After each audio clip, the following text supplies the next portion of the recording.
All right, good morning. I know that I am standing between you and lunch, or at least me and a few other people. So I appreciate everybody's attention this morning. This is a new approach for this particular conference. It's the rapid fire, so I can get through anything in 15 minutes. What I wanted to talk to you about was picking up a little bit on where Lori left off, is the integration aspect, right? So I've come out of the hop space. I was one of those people that have been been doing this about 7 years. Again, my name is Barbara Cristinziani, working at Quanta Services. I'm so excited to be on this journey with you. Quanta Services is a solutions provider, a contract solutions provider, and we're working in the electric power, underground utility, and telecommunications space, and most recently renewables. So I was speaking earlier with LaRhonda, and we both said we work at the biggest company that you've never heard of, but we're doing some really great things. So I know in this space, certainly for me, for a number of years, people are like, yeah, I get the theory, philosophy, all fine and good, but what the hell am I actually supposed to do with this? So hopefully we'll tell a little bit of a story that shows you just one example of how one company is doing this. And we're calling it the capacity model. So of course, standing on the shoulders of giants, as Todd would say, or standing on the shoulder of Todd because he's a giant. We've taken so many wonderful ideas and concepts from many thought leaders across the years to come up with the capacity model. Uh-oh. Thank you back there. Appreciate that. All right, so we saw this slide a little bit earlier. So raise your hand if you're familiar with the story that this slide tells. So in a nutshell, the way that we describe it in our organization is that we've made tremendous progress over time, right? But we still seem to be hurting people and killing people. And that's just not okay. So all those things that have brought us down to a level of, we say maybe in the noise, those things are okay.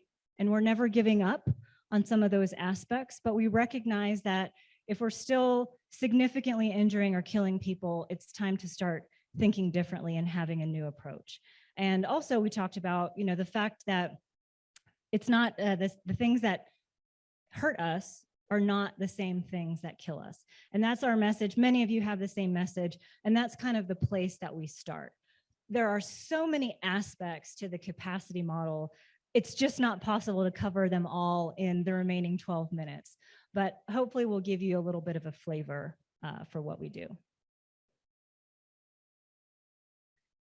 So why do anything differently? Well, we know, as we looked at that slide, that life-threatening, life-altering, and life-ending events still occur. And what we know is that these events, we believe to be a release or a transfer of energy that can't be safely absorbed. So where are we going? Well, we are striving, and I use the word striving, toward the elimination of those life-threatening, life-altering, and life-ending events. Replacing goal 0 with a new aspiration. And how we get there is all about the idea behind controls. So building the capacity to fail safely. And that's the genesis. That's the idea behind the capacity model. So I'm going to show a quick video that, again, gives you the overall gist of what we're trying to accomplish in our business. Thank you for that.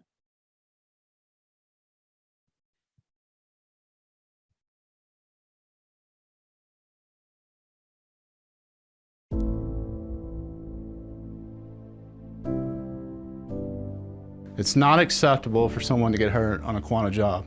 The company has concentrated on better numbers, but we're mainly concerned with the stuff that kills you. We can't keep going the same route we're going today. It won't work. We're world class. We do things right.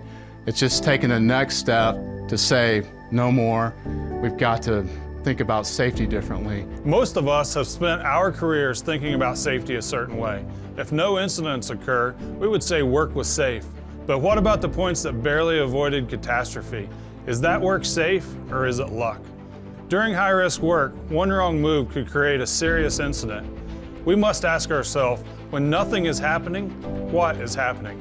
We want to redefine the way we think about safety at Quanta. We want to plan and execute work as if failure will happen today. We understand that how we imagine work taking place is different from how work actually takes place. When you walk onto the job site, we want you to identify the shit that kills you and plan your work to absorb failure without hurting anyone. When we talk about the capacity model, it's really a redundant model where it doesn't allow failure, or if you have failure, we want enough capacity built in where you don't get hurt. The model itself is framework for our operating units to execute their safety program in a different manner than they ever have. We're not trying to change it. We're trying to say, here's the guidelines that sit on top of it that allows the tools for our operating units to be successful in implementing their programs. We want enough capacity built in where you don't get hurt. Prevention will always be important, but nobody's perfect. No matter how much we try to prevent failure, failure is going to happen. The way we respond to failure is important. Many are quick to blame and punish, but with this model, we want to change the way we respond. We want to move towards learning and improving. Our employees are the best source of learning. If we want to understand the context around the event, we have to start discussing how the failure happened instead of why it happened. Asking why makes us look for someone to blame, but asking how focuses our attention on what factors caused the event. The safety department is not the police. Safety's there to make sure you are better than you were yesterday because we've given you tools and ways that we believe will eliminate the incident. The capacity model is how we think about safety. As you move through this content, we'll talk about the 7 human performance principles that set the foundation, and then each piece of the model itself. Shit that kills you are sticky, and the energy wheel are tools to guide the crews in building capacity for failure on the job site. With absolute controls, we want to empower the worker not to start work until the controls are in place. Learning is a constructive and positive approach to looking at events and improving safety. Some of these concepts are already transforming safety in other industries. These ideas will take some time to filter through the organization, but we're excited about the future and our ability to eliminate significant events. As Quanta implements the capacity model, it's really for our workforce to make sure every day you follow the model. You're there by yourself many times. If we go out and we follow the capacity model, we believe it will eliminate all major incidents within this organization, and we will put all the resources necessary to make that happen. I ask for your support because we can't do it alone. We're a family and we want you to go home to yours, and we believe this model will take us home.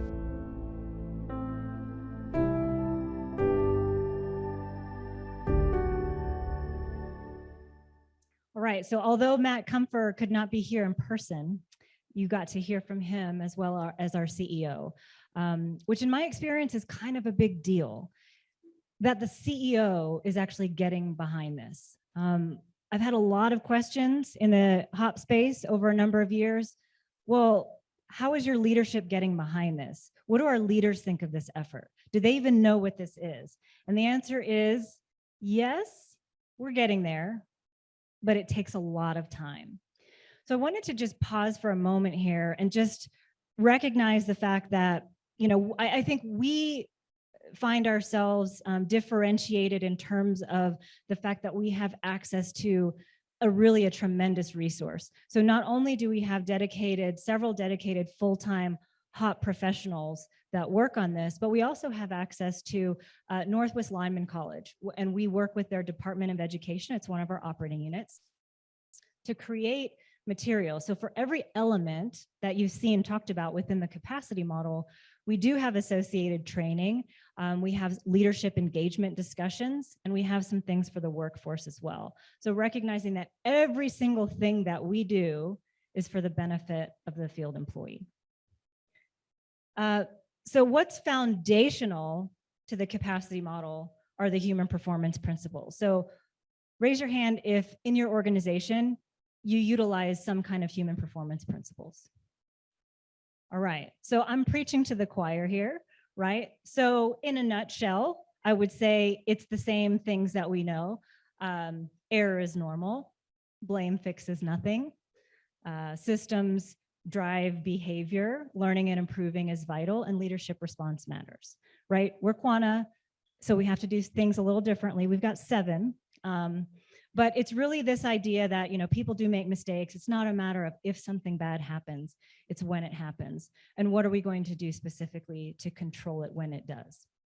And how are we going to learn? So I won't belabor the points, but I will say that, I think Lori mentioned this, the field, they really get this naturally. They don't necessarily need to know. We're not doing training, quizzing people on, do you know the 7 human performance principles? No. When we talk about a shift in mindset, this is what we mean. Having an understanding of what the human and organizational performance principles actually mean and embodying those, that is the shift that we're looking to see. So in terms of the elements, again, this is how do you operationalize the thinking? And we are very deliberate in shifting away from the term implementation and instead using the word integration. Implementation to me sounds a little programmy, something that has a start and an end, something that you do on top of stuff. But integration is really looking, how are we integrating it within our systems and looking at it as a new operating philosophy across our enterprise. So 2 elements that are here, sticky.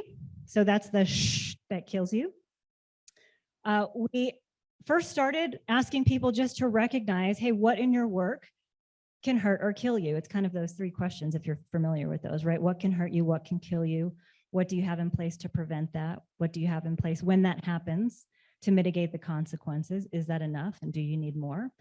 And utilizing a tool, which is the energy wheel. It's 10 energies or hazards, motion, gravity, mechanical, for example. And that tool is specifically given to people because as humans, generally what we found is that we can identify, maybe 30% of hazards. But when you utilize an energy-based approach to hazard recognition, that jumps to over 70%. So giving a tool to our field, to our craft workers to actually identify using the energy wheels based on this particular task that you're doing today. What's sticky on the job site? And then we move into controls, right? We talked about having the capacity, and safety is not the absence of accidents or incidents or unwanted events, it's the presence of capacity.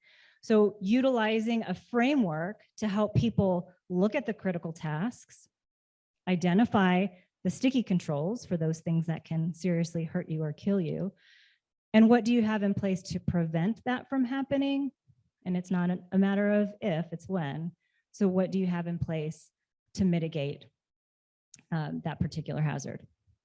And then the last piece is operational learning. We've talked a lot about that, and we're going to continue to explore that throughout the next couple of days. And that's the idea of learning teams. Lots of ways to learn operationally, but we're utilizing learning teams specifically to bring people closest to the work so that we understand how things are actually working in our operations, and more importantly, how we can improve.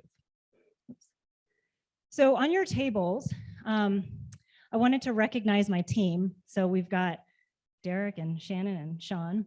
So thank you guys so much, because we are a really small team. We have done tremendous work, and we're 3 people strong in terms of actual practitioners. So I wanted to just recognize them for the hard work that they've done. And we've put together this integration guide. And for the naysayers out there, I can already hear it. Oh, you can't do this. This is too scripted. And I was there. I was that person. I was my own naysayer in the team. But people do like pictures, and they do like maps. And this is a good visual representation. In an ideal world, if we were to integrate this and you're operating unit X in our business and you're just starting out your journey, what does this look like? And this is a roadmap to show what it looks like. So of course we have soak time built in, right? Because that's really important. We can't just, at least our approach, it's not going to work for us. We're not always operating at plaid speed. Sometimes we're a little slow. But it's helpful to have a journey mapped out across the years. So on your tables, if you wanted to look at that, that's a resource that you can take with you, just a small snapshot that shows progress over time. And then the last thing is just wrapping it up. At our company, at Quanta Services, we do want to look at safety differently. We have been on the journey for a couple of years. socializing some of the concepts at the very beginning, creating different tools, giving things to our craft workers for them to utilize in the field, and working with leadership as well in terms of, how do you respond? Response matters. How you show up matters. So we recognize, we've got prevention, learning, and the capacity for failure. Prevention will never give up on that. We're not throwing that away, but we're going to keep that. We're focusing on learning about our operations, and then finally building in that capacity for failure, because it's not a matter of if something bad happens, it's when it happens. So that's Quanta's approach, and that 15 minutes flew by. So thank you for your attention. If you would, please join me in welcoming Jody Jahn, PhD from Boulder, from Colorado, so the University of Colorado. Jody Jahn, are you with us? What I'm going to talk about today is a technique for organizational learning that I've been working on with the U.S. Forest Service for the last year or so. And it's one that I have been following for about 15 years in my research. Several years ago, back in 2004, when I was in my final year as a wildland firefighter before heading into academia, the Forest Service was transitioning out of a learning model, a compliance violation type of learning model, into what they called doctrine. And the big difference between, or in this, that came about in this shift was that the compliance violation approach to understanding what happened or what went wrong in accidents or fatality events was that they did sort of a root cause analysis, looking at the rules, essentially holding the rules up to a situation and asking, okay, which rules did people follow? Which ones did they break? And then when we put it all together, what we can come up with is a sense of what happened and a cause for blame. And when they shifted to doctrine, the philosophy was very different. It was really all about learning, trying to shift from asking what went wrong here to actually asking what made sense in the moment. Now, if I had my slides open and was able to share, I would show you a video from the Route Fire, which occurred outside of Los Angeles back in September of 2021.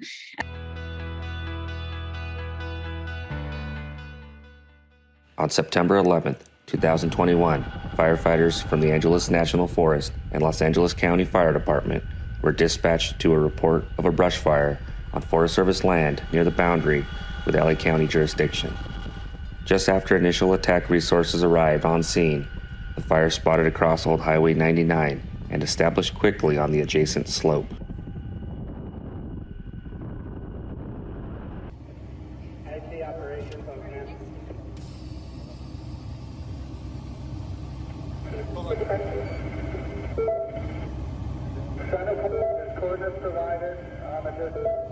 Crews initially used a direct attack strategy to flank the fire.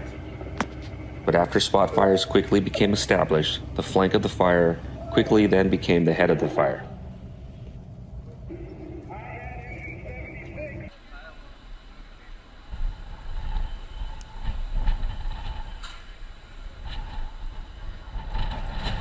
Watch the left! In the resulting confusion, the fire behavior forced an LA County Fire Department hand crew into two Forest Service engine companies to avoid entrapment. 2 firefighters sustained serious burn injuries, 1 firefighter from LA County Fire Department and 1 firefighter from the Angeles National Forest. These events occurred within the first 30 minutes of the initial attack. During the moments of this erratic fire behavior, the engine boss from Angeles National Forest Engine Company 317, Tom Guzman, took decisive action, encouraging and assisting 13 LA County Fire Department firefighters to load into the already full A&F engine companies. The last 2 firefighters to enter the engine received burn injuries.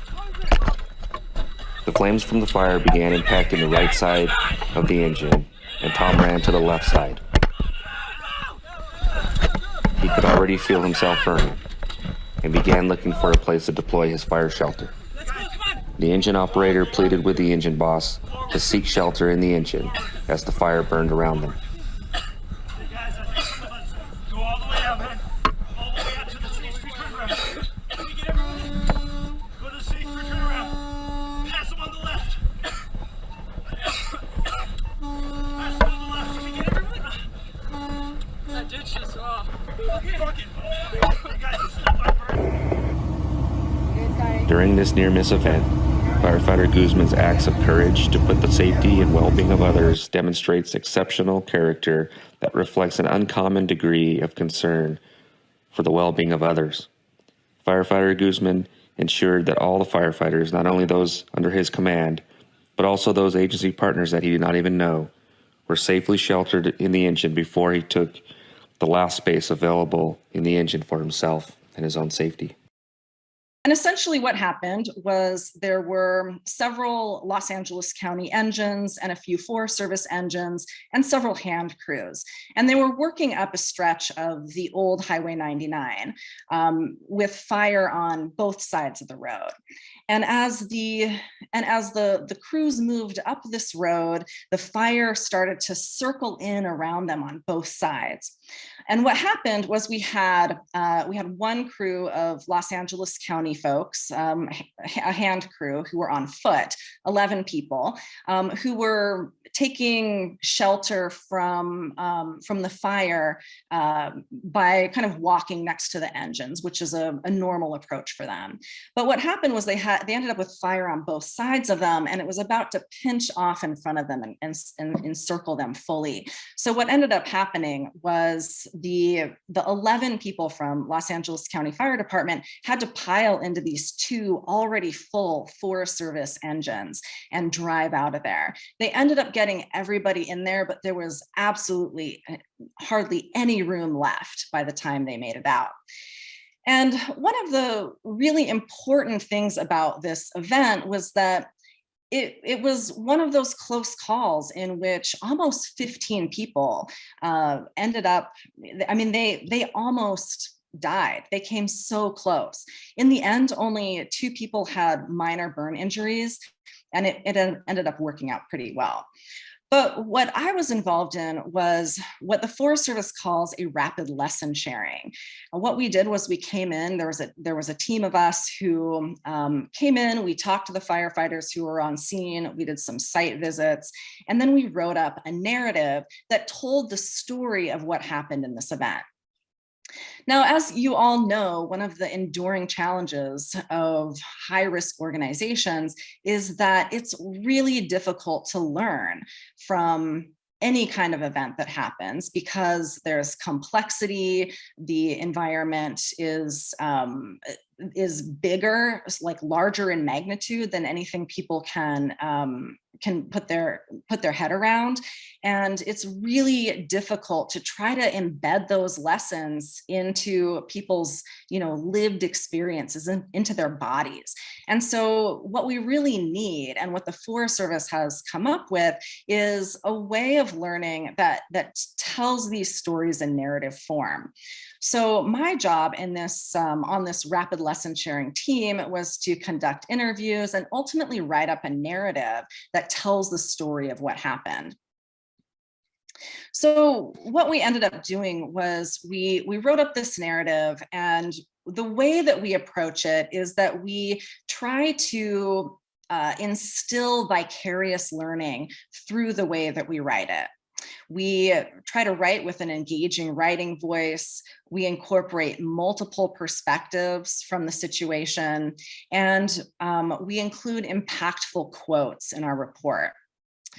And what this does for us is it allows us to tell a story in a short, sweet manner so that the firefighters can read it and they can see in their mind's eye what was happening on scene that day and put themselves in the shoes of those who were there on scene.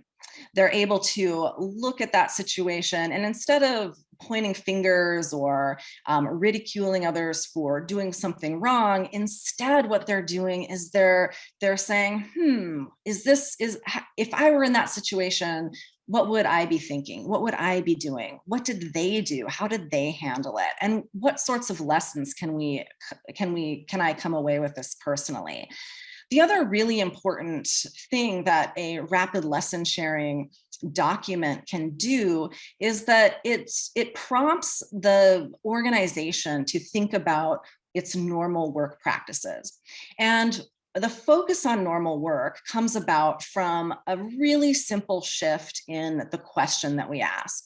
So instead of asking what went wrong, instead, what you do in a rapid lesson sharing is you ask, why did these actions make sense?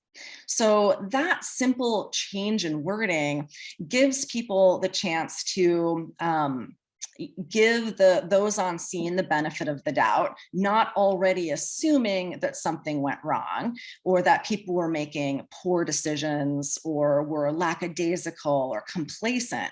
Instead, it respects the expertise and the decision-making that was taking place. So asking, why did these actions make sense, points us to understanding what the Forest Service simply refers to as normal work. And when we understand normal work, what we are focusing in on are the typical work practices for a certain type of situation. So in Southern California, a typical day in ongoing drought conditions, you're going to have the pressure to, as a firefighter, put a fire out as quickly as you can so it doesn't threaten neighborhoods. But what you also have to understand too is that what aspects of normal work might not be working in this particular moment. So, in the route fire, for example, the normal work was, let's put this fire out as quickly as possible. And what ended up getting sacrificed in that moment was setting up command, transferring command as effectively as possible. And that's not to say that anything necessarily went wrong per se, but one of the lessons that we came about, or that we drew from this particular event, was that it can be really useful to take a tactical pause right before starting firefighting operations, because then people can kind of get settled, figure out what's the chain of command, who are the important points of contact, and go from there. And typically this is already what happens, but understanding normal work helps us to see what some of the pressures are in those moments. So taking a tactical pause can introduce some trade-offs as well. When you're working on a fast-moving event, it can be very difficult to take extra time because the trade-off is that you have extra acres burned. But you can also set up command in a way that allows for potentially a more conservative firefighting effort. And so focusing in on normal work and these regular work practices can really be helpful for firefighting organizations to ask some of the bigger questions around how do we manage drought-driven wildfires in a time of climate-driven environmental changes that are introducing bigger, faster, more extreme fires than what we've seen in the past. And given some of those environmental factors, is there a need to rethink what some of our normal work practices are? Focusing on normal work also brings attention to community pressures that might be at play in a given community. So understanding that firefighters might see themselves as having a responsibility to put fires out as quickly as possible, and understanding this pressure can help them to see how when they take that on, maybe they are taking on more risk than potentially they need to, and that can start important conversations for organizations to deal with. And then finally, when we look at normal work, we can stimulate these conversations about why does normal work make sense? What about the typical work practices that we're using? What about those is helping us see what is still going well? What might we change to be safer? And what does this event tell us about the system, the broader system of, say, firefighting, of drought conditions, of mega fires? And what are the trade-offs that come about as a result? And I wish I had my slides to share with you on here. So this went a little quicker than I had planned, but thank you. Thank you, Jody. I have no idea if you can hear us, but if you were here, you would be a kindred spirit with the people in the room. And we look forward to having you next time that we're in Colorado. At this time, what I want you to do is put your hands together to welcome the famous LaRhonda Julien to the stage. Woo, right? All right, I love it. So first I need a clicker. All right, Tyler, you're my guy. And anybody who was born around the 70s probably recognized my little intro song. It's one of my favorites. I actually like to do it when I do karaoke. So if on that little card that you all have that says, what's the one thing that anybody should do? Karaoke is definitely one of them. And if you need a wingman, I'm that person. Try this. Let's see what attitude you have. I have a great attitude. So it takes more than attitude. Nope, attitude doesn't. Nope. All right, so spoiler alert, you know what the next slide's gonna be, right? Well, Reverend Boudreaux was the pastor at the local Cajun Baptist church. And Pastor Thibodeau was the pastor at the local Covenant church. Well, Boudreaux and Thibodeau were standing on the side of the road one day, pounding a sign into the ground that read, "The end is near. Turn yourself around, for it be too late." And as they were doing that, this guy drove by, he rolled down his window, and he started pounding his fist, and he said, "You religious nuts?" Well, a couple of minutes later, Boudreaux and Thibodeau, a loud screech and a crash. They looked at each other and they said, "Do you think that the sign should have just said, bridge out?"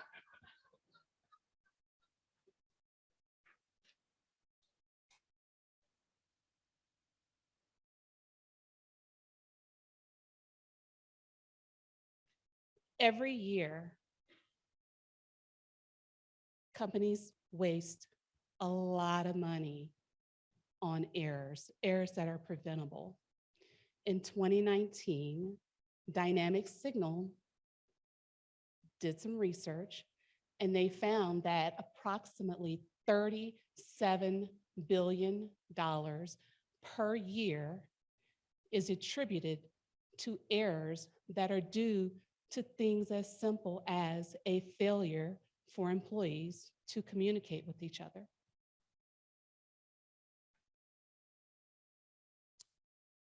Bonjour,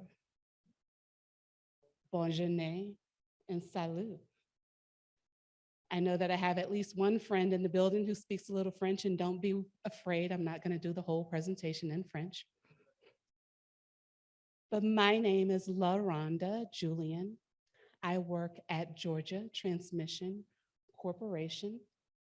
I am the Inspection Performance Specialist in the Construction Inspection Department. That's a lot of words to say that some of my main roles and responsibilities include business continuity, change management, human performance, and knowledge transfer. I am at kind of a unique place in my career right now because The people who are coming in to the corporation right now, our co-ops, our interns, our new associates, they all are about 20 to 25 years younger than me. And our more mature associates are about 20 to 25 years older than me. So I have had to learn how to, and focus a whole lot on how to effectively communicate across generations and cultures. Effective communication, which is one of our human performance tools, is like steel. So it's strong, but it also has to be a little malleable. Effective communication is simple, as you saw with the quote from earlier. Effective communication is safe. So when you're delivering a message to somebody, you want it to be something that's going to stand them up and not tear them down. Effective communication, hopefully, is delivered by somebody that you can trust. Somebody who's going to have some experience in what it is that they're talking to you about. And hopefully they'll deliver that message with some empathy as well. Effective communication also involves listening. And you're not listening to respond, but you're listening to understand. And when you do all those things, you help to increase employee productivity, employee engagement, and there's less conflict on your teams. There are approximately 7 generations of people who are alive in the world today. So according to our recent US Census, that's about 8 billion people. So it's 4 people born every second, or unfortunately 2 people who pass away every second, but 8 billion people alive in the world today, 7 generations, and 5 of those generations are in our workforce. You have our baby boomers, who again are beginning to transition out, who are used to communicating in more concrete ways, so via email or in person. And you also have our Gen Z. So people who were born in about 1998 or so, who are now coming into the workforce, who think that FaceTime is in-person communication. But whether you are a baby boomer or you are a part of Gen Z, your culture and the way that you communicate is shaped by those life-defining things that were happening when you were born. What is culture? So culture is a lot of things. Culture is those customary beliefs that you share with people who are in the places that you work, people who, as you saw before, were born at the same time that you were, people who share the same religious beliefs that you do. There's even a culture of people that are in this room.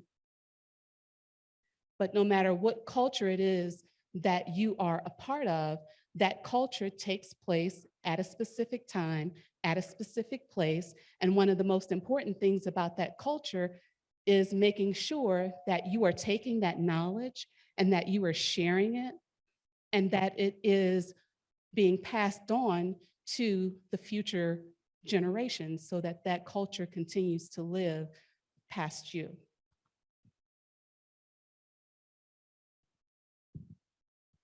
This word search, which you probably have to squint to see and figure out, but it's a real word search. I actually populated it with words that are unique, not just to my culture, but to a culture in a little town outside of Atlanta. It's a suburb called Clarkston. Clarkston has approximately 80,000 residents in 1 square mile.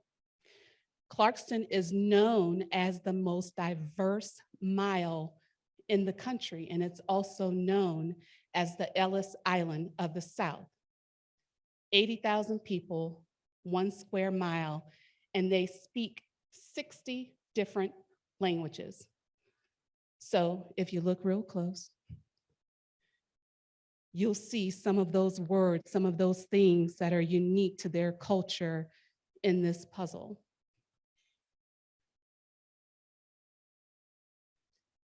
This is a picture of my dad and my grandmother. Now, I love my dad to death. I'm a daddy's girl for sure. When my father was 3 years old, his father died. My grandmother, who was 27 years old, had 7 children, did not speak any English, and had never had a job, made the decision to give my father and his younger sister up for adoption. This photo is 50 years later. My dad was reunited with his mother. She still spoke no English. And 50 years later, and being adopted by a family who exclusively spoke English, my dad no longer spoke any French to be able to communicate with her. But what they did on that day, 50 years later, when they reconnected, they sat there. And they sat there for hours just looking at each other. In that moment, I realized that the most important, the most effective part of actually communicating with people is to be present.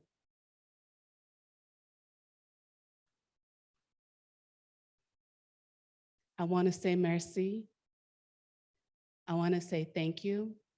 I appreciate you all spending this little time with me during this rapid fire session. I hope it was enlightening. I hope you learned something. I look forward to talking with most of you throughout the rest of the conference. Please feel free to reach out to me via LinkedIn, via email, or around Colorado. Thank you.